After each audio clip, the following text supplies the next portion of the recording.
If you've thought about whether you should get one of these Chromebooks, maybe Android tied into it, or a Mac, or a Windows computer, laptop, or Surface tablet, or otherwise, that's exactly what I talked with Chris Ryan about this morning. So here we go with Chris, a little bit of insight on computers and the whole market behind it. I'm Chris Ryan. Appreciate you joining us for the show. Craig Peterson joins us right now on the program. He hosts Tech Talk on Newsradio 610 and 96.7. Craig, how are you?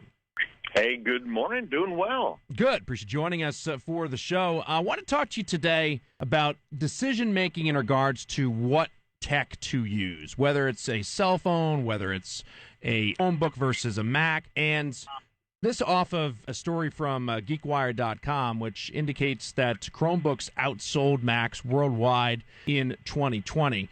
So in your view, why did that take place? How do you go about, if you're a consumer, differentiating using a Chromebook versus using a Mac versus using another type of tablet? Apple's move to their own chips now really indicates what's going on in the marketplace. Many years ago, there were just a few different chips that were competing, manufacturers. Motorola was winning this game. IBM had their chips for the mainframes.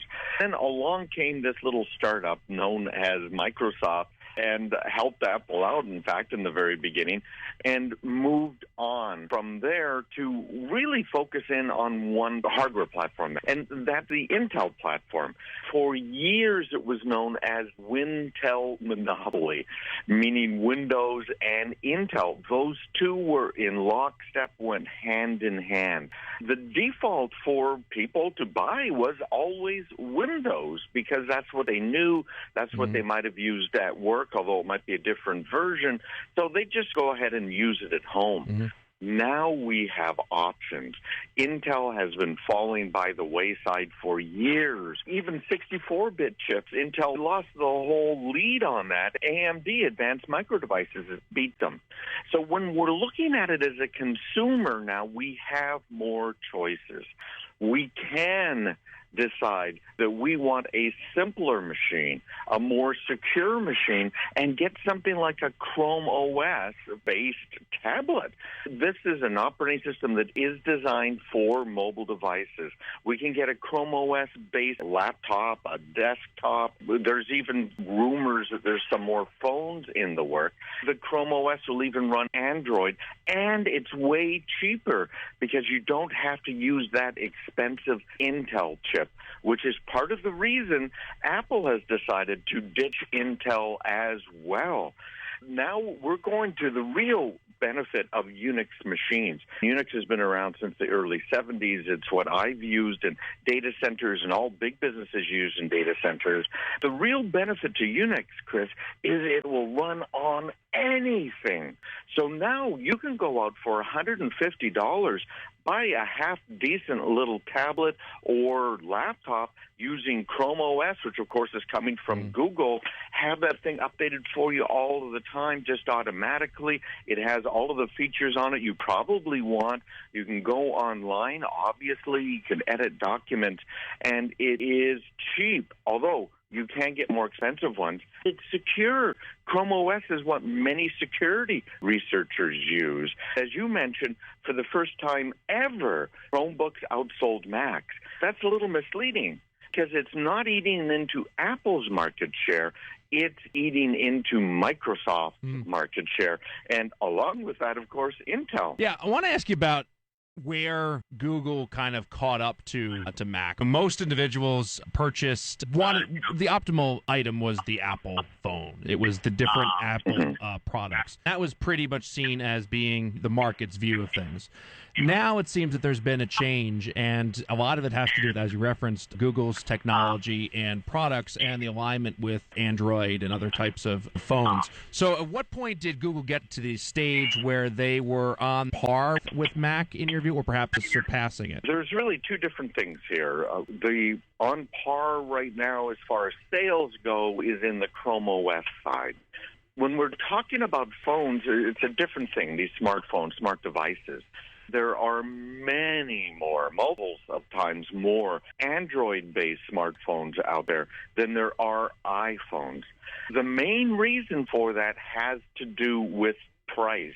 Google made the operating system, the Android operating system, available effectively for free for any developer that wanted to use it. The public perception is that the iPhone was the thing and kind of still is. Has that changed at all, or is the technology with, obviously, the Chrome OS different, but is the technology with Google caught up to where Apple is in the view of the public and in actuality? In the view of the public, it's hard to say. A lot of people, you start using Windows, you start using Android, you stick with it, etc.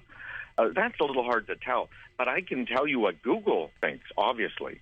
Google's beta right now for the Android operating system is trying to copy more and more features from Apple's iOS, which is their operating system for their smartphones. Google thinks that Apple is still the market leader. They are still playing catch-up. They are nowhere near, orders of magnitude, nowhere near Apple when it comes to security. Android is far behind still. When it comes to actual Chromebooks versus MacBooks, do you think a lot of this, the sales side, Craig, is driven by schools? For my school system in Rochester, if they're looking at $300 Chromebooks versus a $1,700 MacBook for their students, no contest. Yeah. That's absolutely true, Justin. The cost is something that a lot of people consider, and it's a legitimate consideration. In the case of should I get a cheap Windows machine or should I get a cheap Chromebook, the Chromebook is a much better option for most people. When you're talking about schools who have widely adopted the whole Chromebook and Chrome OS operating system, schools, it's just a huge win. It's so much less expensive. It's much easier to tell Justin to buy a $300 Chromebook than the $1,800 Mac. Where the Mac comes in useful, let's run through those three platforms really quickly. Yeah. The Mac comes in useful when you want something secure, easy to use, that can run bigger applications. If you have an app like you're trying to do video editing, maybe more photo editing, you might want to use a Mac. Windows is great if the app that you need to use only runs on Windows, or you only know Windows and you just don't want to bother learning an even simpler operating system. And Chrome OS is wonderful when you need primarily to go online. You're going to use a web browser. You need some simple applications. Maybe you want to edit some Word documents or Excel from time to time, nothing terribly fancy. That's where Chrome OS comes in. That's why it's been such a hit in schools, too. Well, Craig, as always, for joining us for the show. We shall chat again soon. All right. Take care, Chris. All right. That is Craig Peterson joining us here on New Hampshire Today. You can hear him on Saturday and Sunday on Newsradio 610 and 96.7 with Tech Talk. Always good to talk with him about what's taking place in the tech marketplace.